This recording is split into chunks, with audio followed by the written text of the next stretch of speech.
Hi my friends, I'm Pavel Verbnyak and with me today is my friend Adrian. Adrian, please pronounce your last name. Taffinder. Adrian Taffinder. Adrian is from England and now we are in Scottsdale Hotel, Fairmont, in Arizona. Adrian, it's great to see you again. And I would like to talk with you about your life philosophy. You are a very successful entrepreneur. Now we are studying with Jack Canfield, one of the best success trainers in the world. Mm-hmm. And why have you decided to go there? Because you've created a lot of successful businesses. You are very successful in finances. Why have you decided to go and study again and again? And tell me about yourself, please. It's a good question, Pavel. One thing that you will find with all great people is that you never stop learning. You know, one of my old phrases is, when you're green you grow, and when you're ripe you rot. So when you're green, you're taking in nutrients, you're growing, you're developing. But when you're ripe, in other words, when you think you've got it all, you know it all, all you're doing is losing information. So you're just decomposing, you know, as an individual. So you should always develop yourself. You know, nobody is ever too knowledgeable, you know, too successful to learn. Absolutely. I mean, you know, if you look at Oprah, you know, and Jack Canfield as well, they still go to seminars, they do self-development. You know, it was Zig Ziglar who said, motivation doesn't last. Like a bathroom. That's right, it's like bathing. You should do it every day. That's right. Absolutely, Adrian. That's absolutely agree with you. And as someone said, if you're not growing, you're dying. That's right. And when I study successful people, biographies and autobiographies, personal development is one of the first habits they have. Mm-hmm. 30 minutes, 1 hour, they're always reading, studying, listening audio tapes like you do. And when we study from such person like Jack Canfield, privately, like personally, it's speed up your growing, your thinking, everything changes. As I told you yesterday, it's great to see the difference when we were like half year ago, and even 2 years ago. Everything was so slow. Now it's becoming more interesting. Life is prosperous, abundant, very interesting people around, and that's great. Yeah. I mean, in this industry, and in any industry, communication is key. You know, the way you communicate with people and get your message across and get understood is the fabric of business. And everybody's different. You know, people from all walks of life. You know, people in Russia will be different from people in America. People in America are different from people in England. People in France, and so on and so forth. So, the more skills you develop to be able to communicate your message in different ways to different demographics allows you to have a broader audience, and the larger and more broader audience you have, the more service you can provide, and the more you can communicate your gift to the world. And you know, by doing so, you know, this is the way we actually slowly but surely change the consciousness of the world. And that's the real goal that Jack and I are looking to achieve. You know, there's a different way of thinking. You know, we're brought up in society very downtrodden. When we're young and in school, we're told to shut up, listen, do exactly how I say, and our creativity is quite often just beaten out of us. So we need to rekindle what it is and refine ourselves.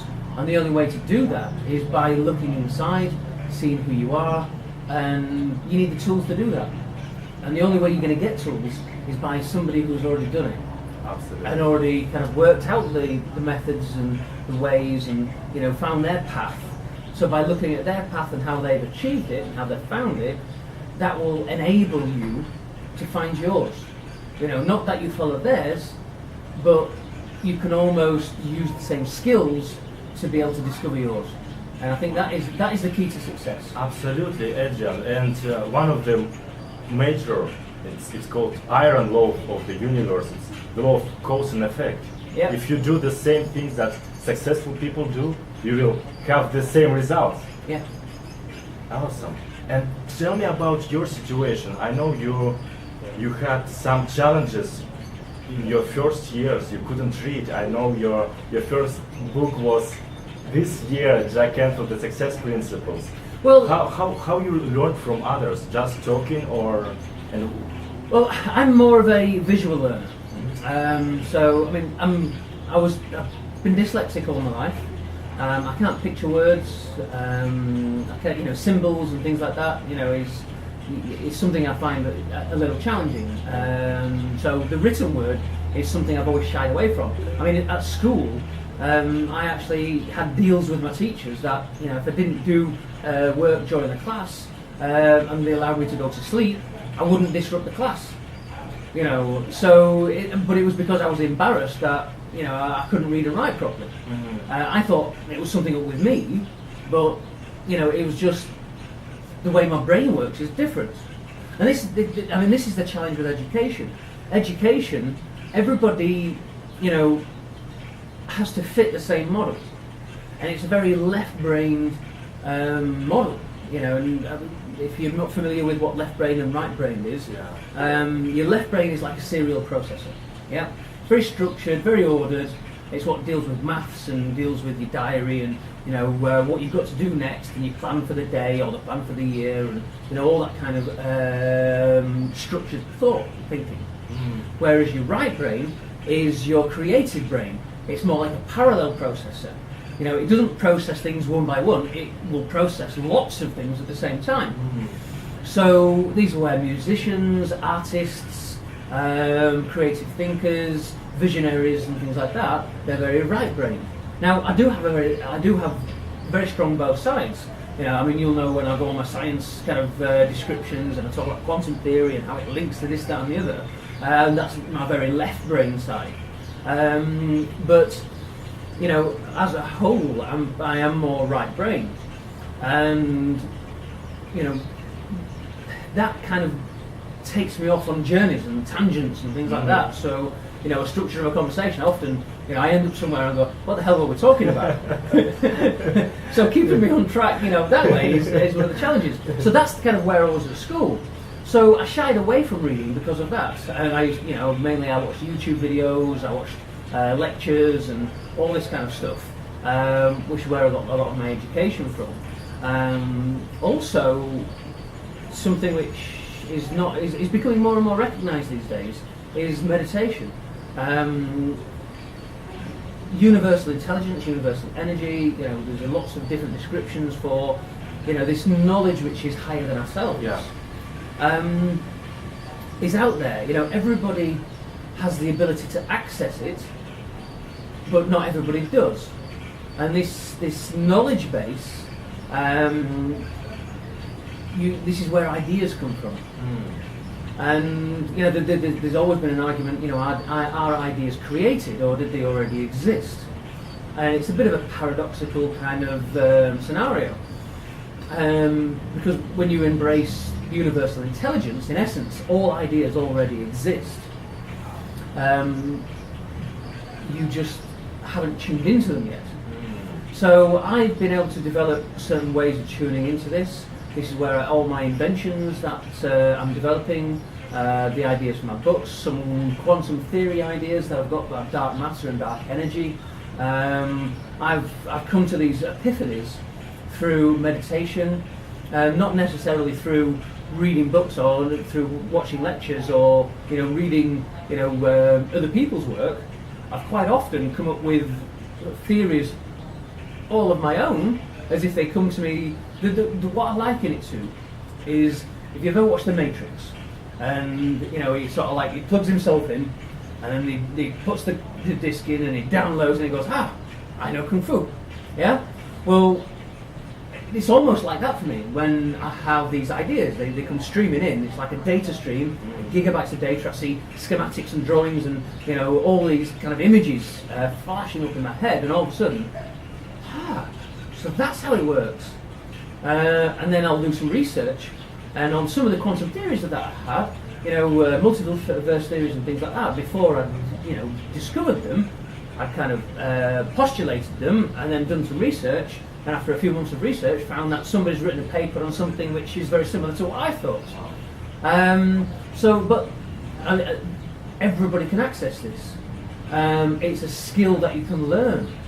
So all the great people, Edison, he had a particular technique that he would use, and it's all to do with your brain state. Yeah, and I think when you really embrace the power of the mind, you've got in your brain, you've got around 100,000 brain neurons.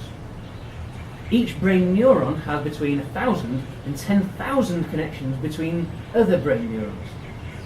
Now, if you calculate the amount of brain patterns, synaptical firings, combinations of synaptical firings that the brain has, it equates to a higher number than the elemental particles in the known universe. Yeah? And if you look at elemental particles in you, there's quadrillions just in you, never mind the whole universe. So that's the power of the mind. We haven't even scratched the surface of its power and how it connects with the universe. And there's various mechanisms of how it connects with the universe. This is what my book is based on, I Challenge Your Reality. And these are the talks that I do. My talks are I Challenge Your Reality by Adrian Taffinder. And we base reality on, we're bone, we're flesh, clothes, and things like that. And we're not.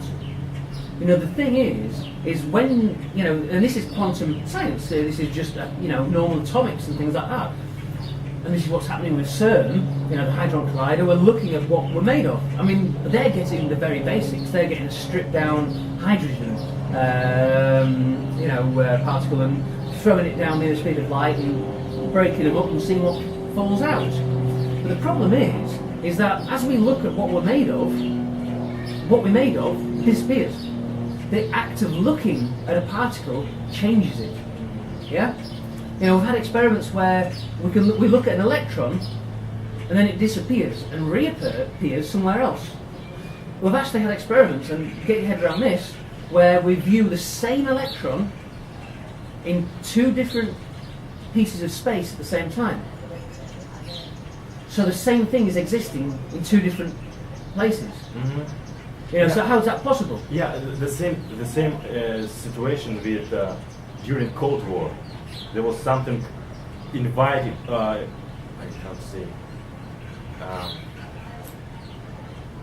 I forgot the word in English, but in the United States, the science found the way how it works, how to be more productive, more better than Soviets. And the same period of time, the Soviet science did the same. So there was war between those worlds. Yeah. And you're right. The same period, something in the different. It's been places. happening all over the world. If you look at ancient history, there's pyramids that have been built all over the world. A very similar geometry. This is called sacred geometry. This has been discovered, in many places at a time where we didn't have the. Yeah. Continue. So we'll edit that bit. 15 minutes, and then we'll do it again. Yeah. So we have different places all over the world where the same things have happened. Pyramids have been built. Certain drawings have been made and carved into stone at times when they didn't even know each other existed. There wasn't the form of transport that we have today to be able to communicate these messages. So there's a lot more to this world than people think. We think that we're solid, this is solid, and things like that. But what actually we're stood on now, this concrete floor, is 99.9999 recurring to the 27th decimal place, nothing. Yeah? What is reality? Our reality is based in the electromagnetic spectrum. Yeah? And so when we actually look at this, we just look solid. But then we start looking smaller and smaller, we get more and more detail. Yeah? So as we expand it, we get to a point where it goes from what we see as just static and solid to vibrating energy. And that's at the atomic scale. Yeah? So you've got an atom, right? Now the way to visualize an atom, if the nucleus was about the size of a basketball, the electron, they'd say, would be about the size of a golf ball, and it'd be orbiting the basketball 100 kilometers away. Yeah? So in between that and that, that's vacuum. Nothing. But when we say nothing, because that's what we consider what a vacuum is, actually, there's something. There's a lot of something. And when they calculated the energy density of the vacuum, they called it the vacuum catastrophe. Because in essence, they said, well, there should be nothing there.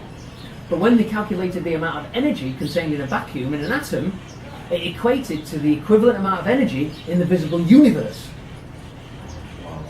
Yeah? It's infinite. Yeah. Yeah?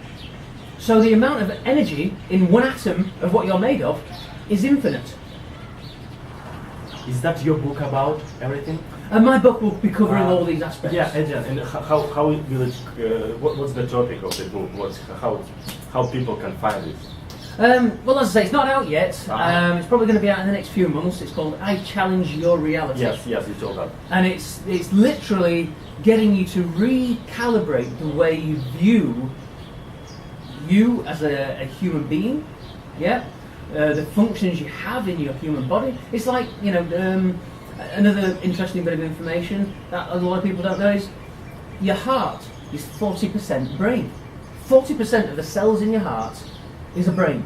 You've got 40,000 brain neurons in your heart. Your heart has thoughts of its own, it thinks for itself, it creates emotions for itself because it releases neuropeptides. Yeah? There's 20 times more neural pathways, yeah, going from your heart to your brain than there is from your brain to your heart. So if you look at how important what the heart thinks, it's 20 times more important than what the brain thinks. Yeah? Modern neuroscience now is showing that the brain is more like a remote control for your body to communicate with the outside world. It doesn't really do much thinking of its own. More data goes into your brain than comes out of it. Yeah? There's actually a form of communication which isn't based on your nerves. There's a place in your brain called your thalamus. Yeah? Now your thalamus houses 95% of your neural peptide receptors. Now neural peptides are a one-way communication from the organs in your body to the brain. Yeah? Now these neural peptides affect how you make decisions, how you act, how you think. Yeah? They're a control mechanism. Yeah? One of them is cortisol, for example. Cortisol is the stress hormone. Yeah? It comes from our Neanderthal sort of like, hunter-gatherer type times, and it's part of our fight or flight, stress function. So, in that function, back in the day when it was evolution kind of, developed this, what it was is that when you get into a situation where you've either got to fight for your life or you've got to get the hell out of there to save your life, yeah, it diverts all the blood flow to your muscles, right? And it cuts off the blood flow to your internal organs, your stomach, your liver and your kidneys and all that kind of stuff. Because what use are they if you're dead? If you've been eaten by a tiger, a saber-toothed tiger or something like that, what's the use of your internal organs? Do you know what I mean? So everything's diverted to your muscles so you can either run or fight. Yeah? Now the problem with that's the stress response, yeah, the fight or flight. Alright? The problem with that is what happens is that your internal organs shut down. Now the way it manifests in these days is when people start worrying about, am I going to pay the mortgage at the end of the month? My kids, they're hanging around with the wrong crowd. My relationship, is breaking down. I've got a bad relationship with my wife, my husband, my mum, my father, whoever it is. So we have all these contributing factors that we label as stress. Yeah, we consider them a threat to us. So we go into the stress response. Now that shuts down your internal organs, which stops you processing nutrients and toxins in your body as efficiently. Yeah, it stops your kidneys working and everything like that, so toxins build up. You get stressed muscles because it's not flushing all your muscles out of all the lactic acids and things like that. Yeah. Continue. 8 more minutes. 8 more minutes. He's got limited on the thing. Yeah, Adrian, that's very interesting. And how people and me, for example, and all around can use this kind of information? How can they be such successful as you are? Because mind and brains can develop as a muscle, as you mentioned before. Very much so. Neuroplasticity. And, what's maybe 5 or 7 points you can leave our audience to do right now? Because this kind of information very interesting, but maybe they cannot understand how they can use this information about cells and everything you told us. Very interesting before. Yeah, I think the most important the message that I'm endeavouring to communicate is that you've got to be aware of how your emotions affect your body and affect your thinking. Yeah, and to be successful people tend to, be relatively level in their emotional state. Yeah, if you're like, it's great to be overjoyed and excited and over the moon, brilliant, yeah? But if that, then has the opposite effect of being absolutely depressed, crashed and things like that, what you end up doing is you have, great success, then great failure, then great success, then great failure, and you end up cancelling each other out. So by learning new techniques to be able to level out your emotions and to not allow external stresses, or what you would label as external stresses, because part of the Canfield training is take 100% responsibility. Yeah, and the word responsibility or responsible is probably the key word. Responsible, able to respond. Yes. Yeah. So, or responsibility, the ability to respond. We need the ability to respond in the correct way to get the right outcome. Yeah. Yeah. So if you are in a stressed position, cortisol stems your cognitive function. It stops you from taking any risks. It's a self-preservation mode. But the problem is, in these days, the self-preservation mode stops you from doing the things you need to do to get out of the situation. Yeah? So your response is freeze, not action. And action is where you get feedback. And feedback is your guidance system to success. Yes. Yeah? So if you don't take action, you don't get feedback. The only feedback you've got is what's going on in here, your mental chatter. And if you don't believe you can succeed at something, yeah, or you feel worried or stressed about doing something to succeed, and you have a picture of failure in your mind, then, well, what's the point in putting any effort in? Yeah? Because effort is only going to lead to that failure that you're imagining. Yes. So it becomes a self-fulfilling prophecy. Yeah? Yes. As we talked with you before about writing goals and use affirmations and visualization, that helps a lot in developing the person you want to be and your business you want to grow. Yeah. I mean, 80 to 90% of what you do and I do and everybody else does on a daily basis, yeah? I mean, I've obviously rewritten a lot of these, as you know, what I'm saying is 8 to 90% is learned between the age of 2 and 10. During the theta brainwave state, during what we call our core programming era, right? We're designing and downloading our operating system, yeah? So how we function on a daily basis, we have a core, like your computer, or your iPad, it'll have, ISO 1.05, yeah? And then when you want it to do something new, you download an app. I've got an app for that, yeah? So if I want it to do a certain function, right, I'll download the app for it, yeah? Now, your brain needs new apps. Needs applications. So if you want to be successful at something, you've got to download that application. Yeah? And the way you download it is you become your own programmer. So by doing affirmations, by doing success rituals or habits, these habits are your way of reprogramming the neural pathways in your brain to actually then think and act like a successful person does. Absolutely, Adrian. And what's the difference between successful people and unsuccessful people, as a lot of people said?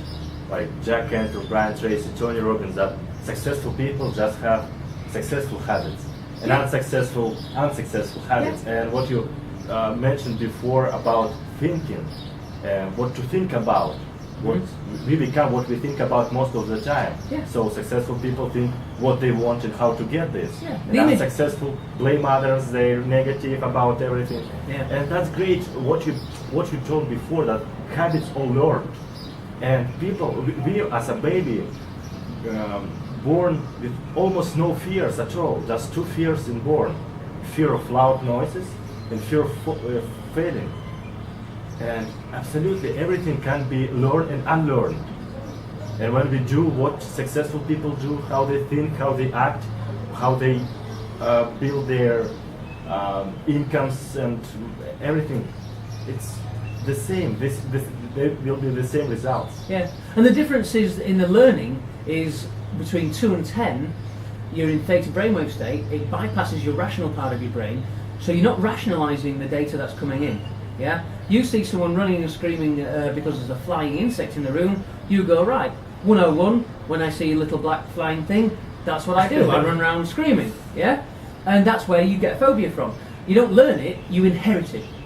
Now, when you get older, because that's how you feel, you can't remember the moment that you inherited that thought pattern, so therefore you class it as part of you, so you take ownership. And you say, oh no, that's just how the way I am, yeah? But it's not, it was the way somebody you viewed was, and then you took ownership, yeah? So learning is actually learning that actually these things are not part of you, and if they're not practical and they're not beneficial, you can just rewrite them, yeah? You can literally reprogram them for a better way of doing things and a better way of thinking. You know, that's the premise of the whole point, really. You know, and it's taking responsibility for your own thoughts. Yes, yes. Adrian, thank you very much for so interesting conversation, for such a wisdom you shared with us. Always a pleasure and to share. absolutely, we can do next conversation again, and that was just to know more about your philosophy of life, because I'm sure you have something special, and that's what made you successful. That's very kind of you. Thank you very much. Okay. Okay, see you very soon. Thank you. Be successful. Bye.